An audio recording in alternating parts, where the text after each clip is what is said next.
MLA stands for. But you were nodding. Language, something? Something? What? Something with language? Language Yeah. association, something. Yeah. Modern? Yeah. Ooh, Wow. look at you. Oh, wow. You can just go ahead and go. Wow. This is all I can teach you. Oh, it is 18. And the areas that the areas of study that use it are typically in the humanities. That includes literature, the fine arts, history. I wouldn't be surprised if there's some weird one thrown in there. I don't know, like underwater basket weaving or something. And the edition that the MLA has put out most recently, within like the last 2 years, is the 8th edition. And lucky you, it's better and simpler than ever before. It really is. It's streamlined it a lot, so your references page won't look so muddy. It's all just very relevant stuff. And I'll get into some examples in just a little bit. So here's the basic formatting for a paper. This is like 6th grade stuff, but it's good. It's included in the MLA book, so I think it's a good time to give a simple refresher. It's 1-inch margins all around. I'll slow down if you need me to. All right. The whole thing's going to have to be double spaced. There's really never a case when you're not going to double space, unless you're doing footnotes, but MLA doesn't really call for footnotes. Your teacher may or may excuse it, who knows. Now, MLA actually does not have a set font that it wants you to use. There's no edict that says you have to use this font. The rule that they give is to pick a font that's legible and one whose italics are distinctly different from the regular set, if that makes sense. So that includes things like Times New Roman, that's pretty much the default. You can also use Courier, which is something that's based on an old typewriter font. Looks very weird and it's kind of hard on the eyes in my opinion. Arial is very simple. Anything like that, sometimes I'll use Trebuchet MS because you can get a little more words, a little fewer words per line because it's a little bit bigger. So it'll make your paper a little bit longer in the end. It's great. And of course, you're going to have to put page numbers in the header along the right margin with just your last name with a space and then the number. Does that sound agreeable? Do you need me to slow down because you're actually taking notes? It's okay, I've got it. Sweet. I'll wait till you stop writing. We got to pad this runtime. You're actually recording it this time? Yeah, it's hopefully going to go online, maybe, if the battery lasts. Yesterday's was recorded with another one of our tutors, so hers may. She's probably the better presenter. I've never met her, but I don't know. She seems like she's got her stuff together. I don't know. I like the way you do it. Well, thank you. All right, good to go? Nice. Oh, yeah. So there's an example. Forgot I had an example there, like Zappa. All right, so you're also going to have to include your class information. This is like very English 101 kind of stuff.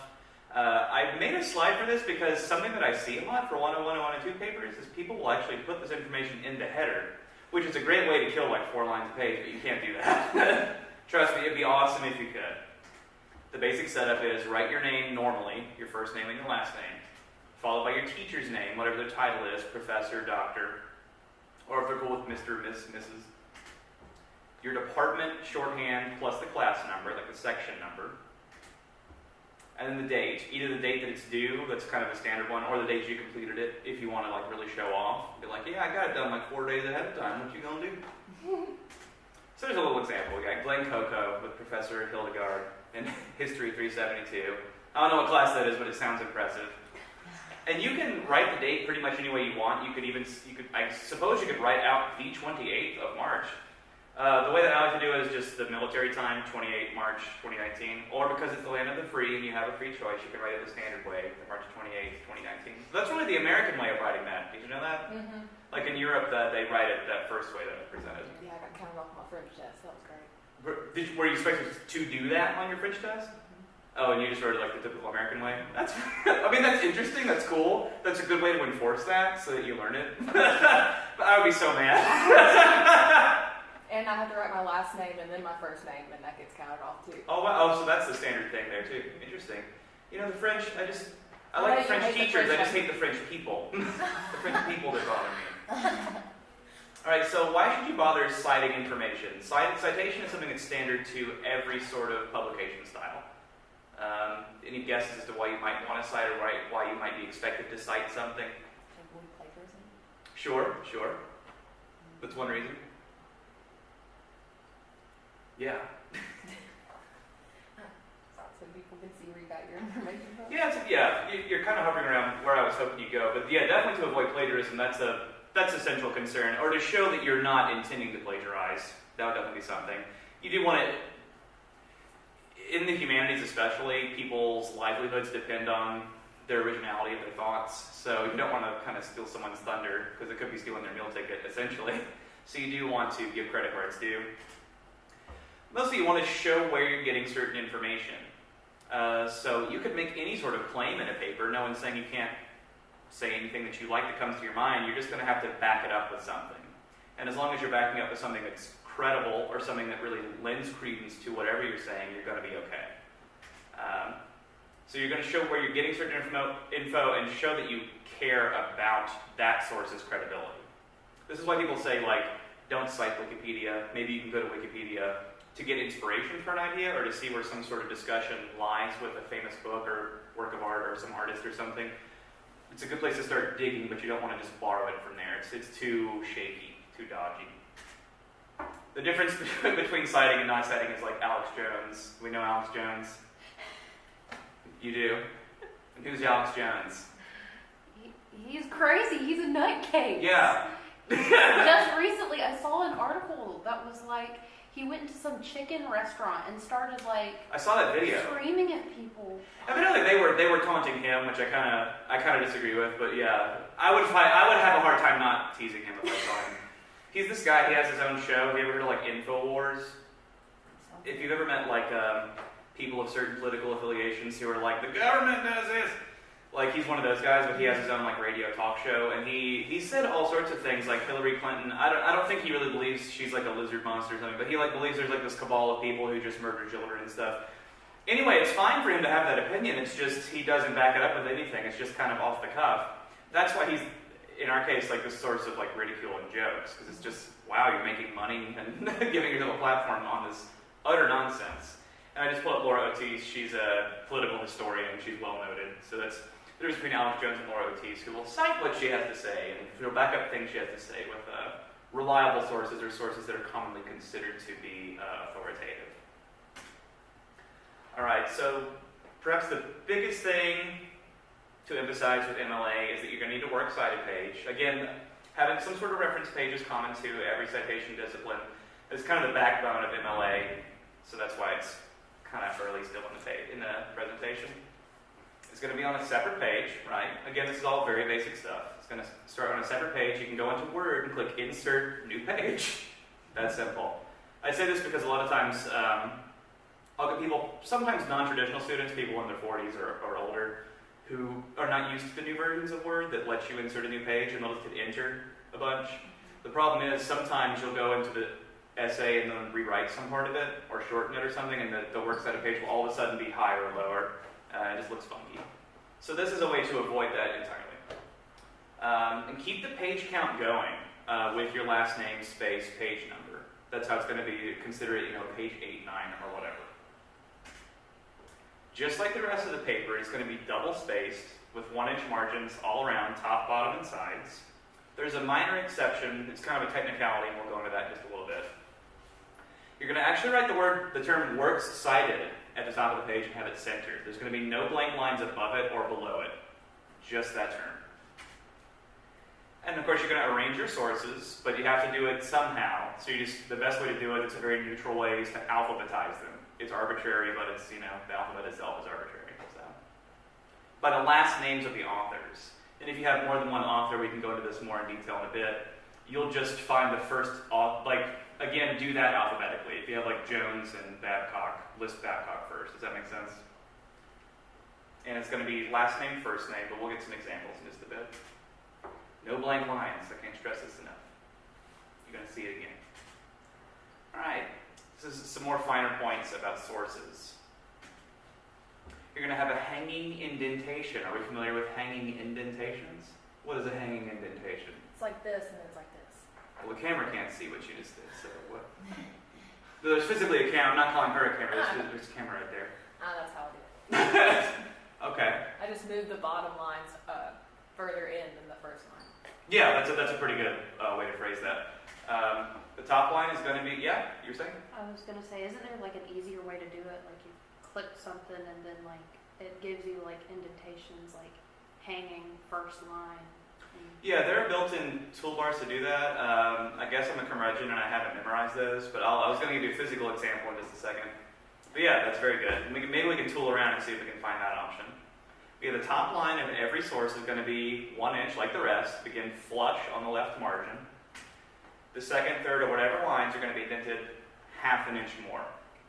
So it's like reverse from a paragraph. Does that make sense? Normally in a book paragraph, it's the first line that's indented a little more. It's just flip-flop from that. The idea with that is that if you've read a paper and you went like, oh, well, that was a really good source they were pulling from. Let me look at their works cited.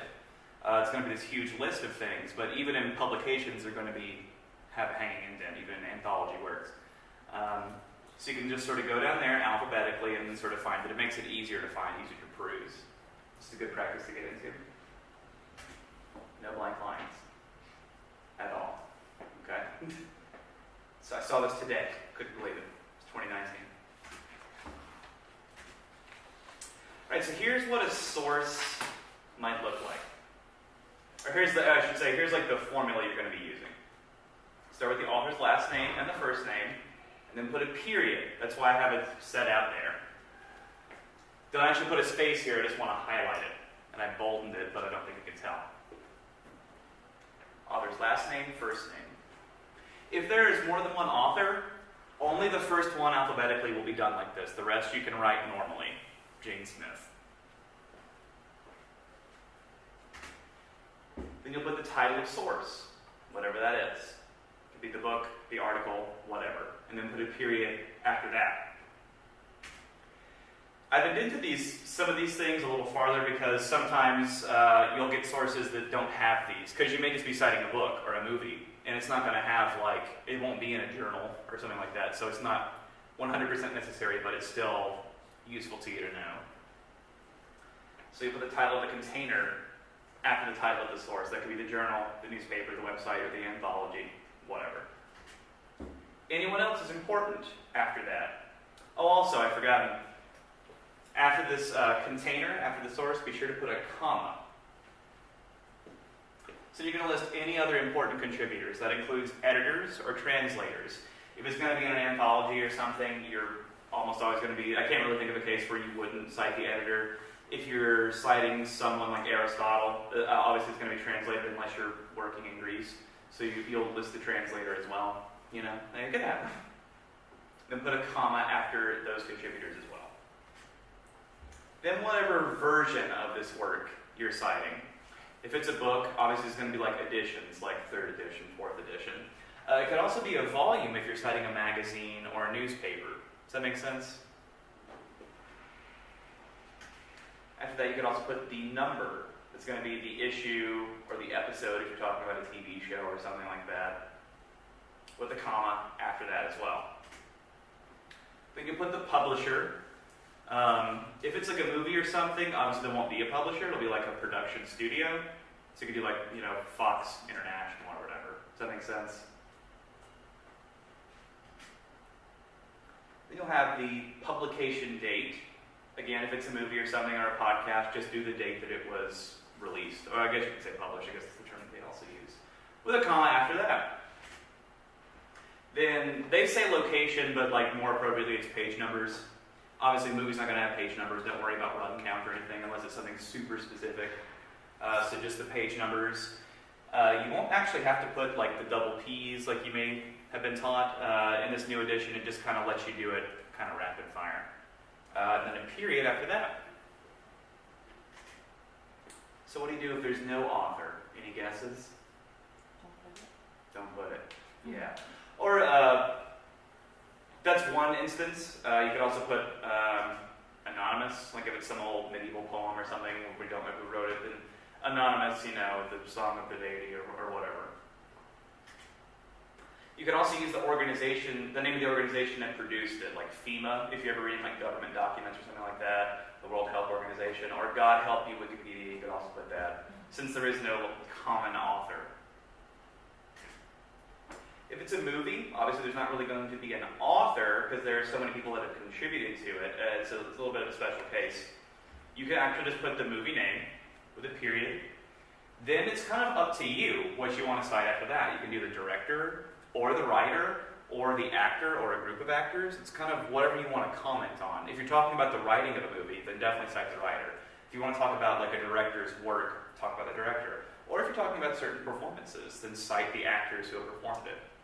And that's just regular first name, last name in this case. Because it just depends on what you're referencing. Then a period.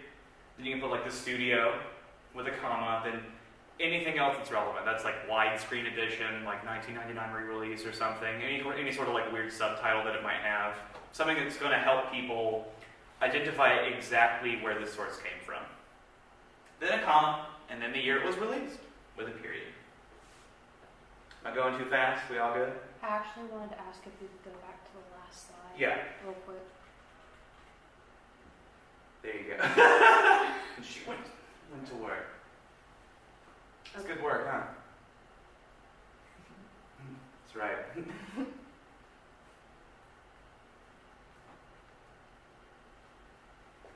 Okay. Sweet.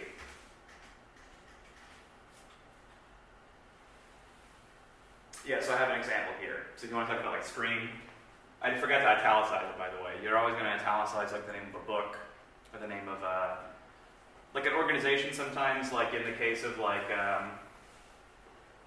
if you're we'll get to that. We'll get to more specific cases in a second, but there'll be times when you italicize something like FEMA or Wikipedia.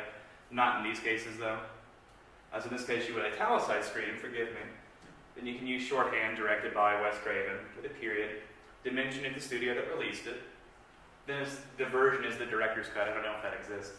A director's cut of screen. And then a comma, then 1996. Does that make sense?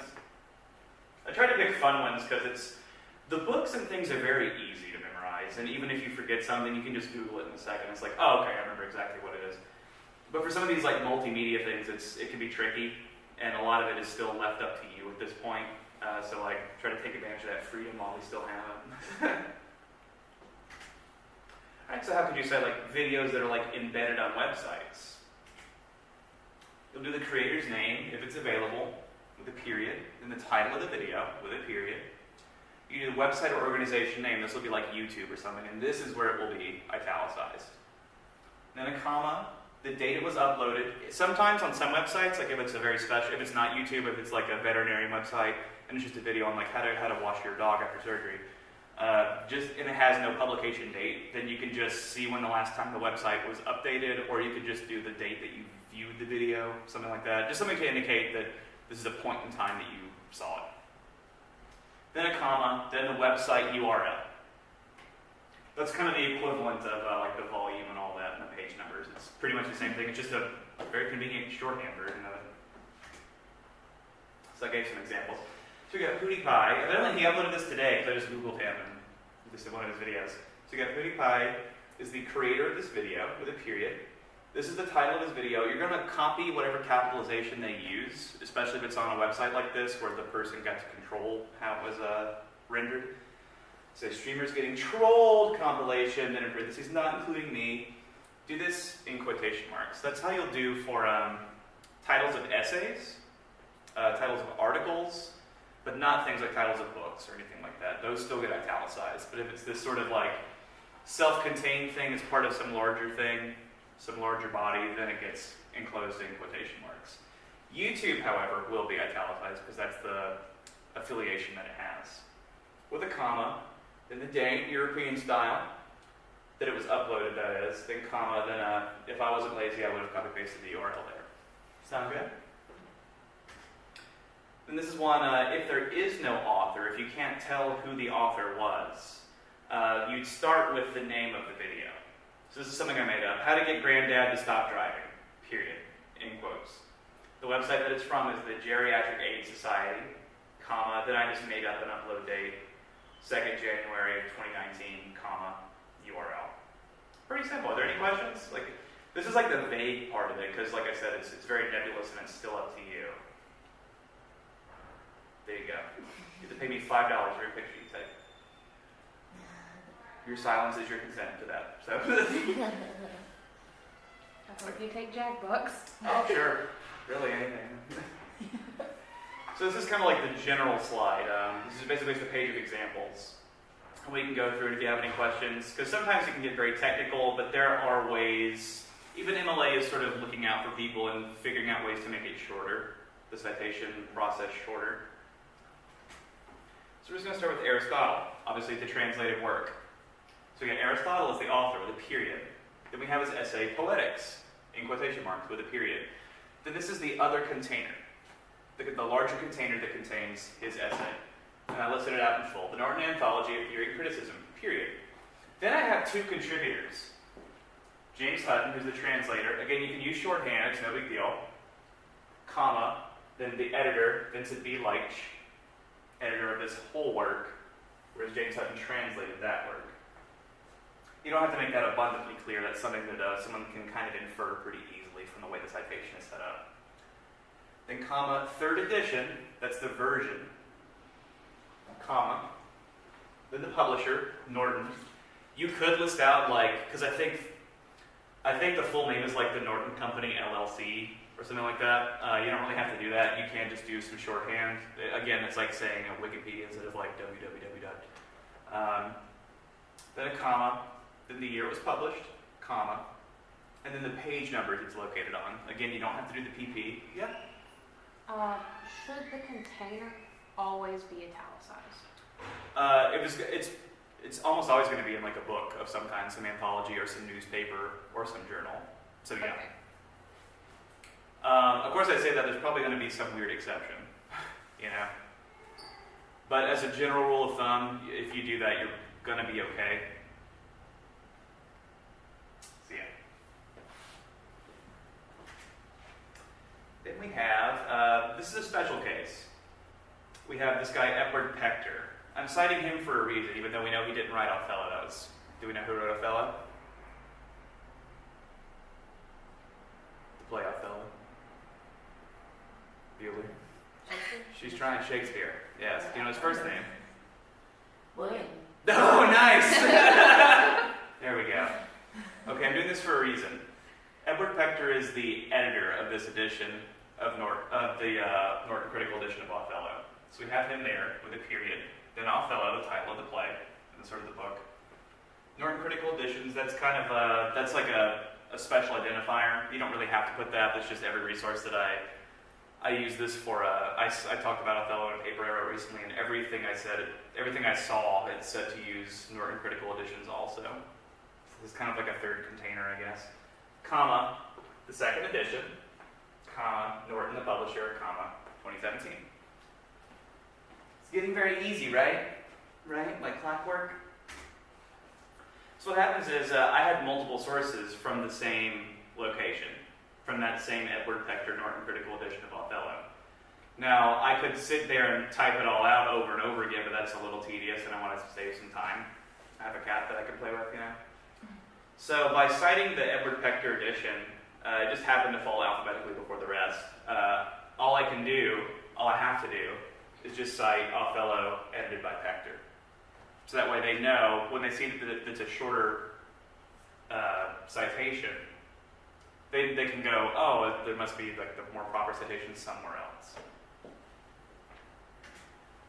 And we got Thomas Reimer's A Bloody Farce, which was an early criticism of Othello, also contained in the Edward Pector book. So we have, I sort of, see that I put a comma after Othello here, I put a period after there. Go with this style, forgive me. Just do a comma, because it's sort of still referencing a much longer citation that we have. So there you go. Right? You lost, or? I just had some confusion. It's just because of his name. Yeah. Because looks like Ed Pector. Editor. Yeah. Wow. Yeah, but Yeah. but I do get it though. I do get the Yeah. difference though. Okay, so I hadn't considered that when I did this.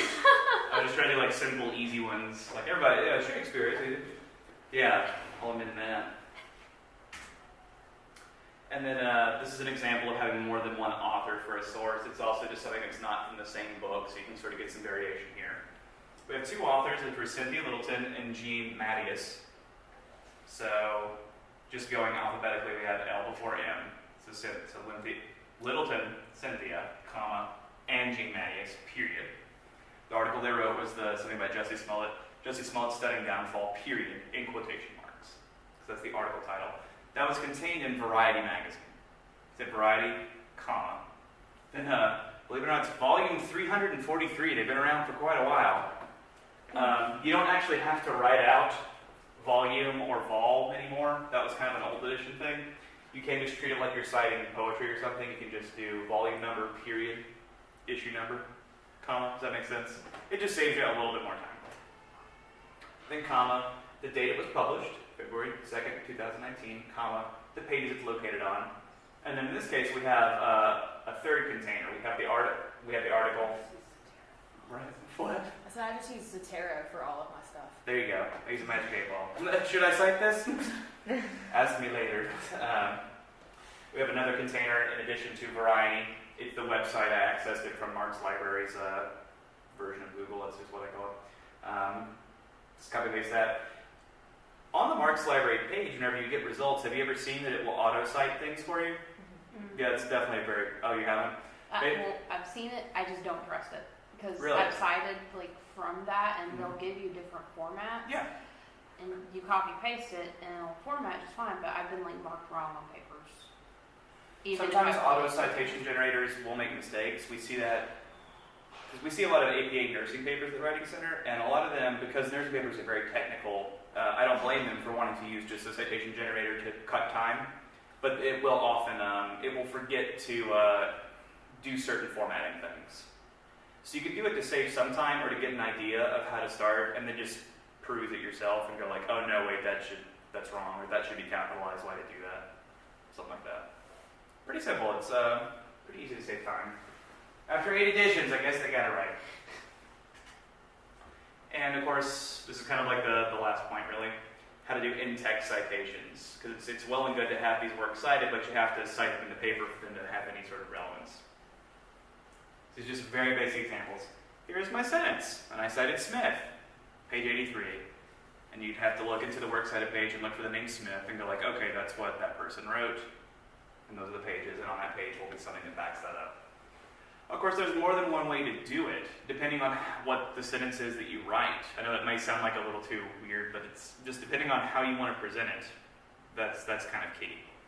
If you mention the author's name in the text, just say Smith says that this is a sentence, and then just give the citation at the end. We've already identified Smith. We don't really need that again.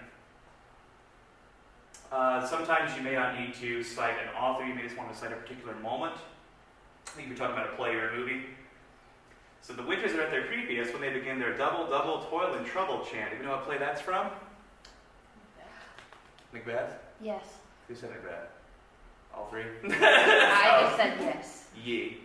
That's good. 10 points to Gryffindor. All right, so I just sort of made up this. I forgot what scene they're in, but it's so we have Act 4 in a period, Scene 3, period, then line 115 where the chant starts. Does that make sense? It's really like only in poetry and plays that you'll ever have to get something that technical. In a lot of plays, they may have, different verses. So in order to cite the third verse, you do like a 3 period in the line you want to do. Many think that Denver Broncos will ever recover Jones. That's for if you have like an online article. Sometimes you'll have sources, usually online, that will not have page numbers. That's fine.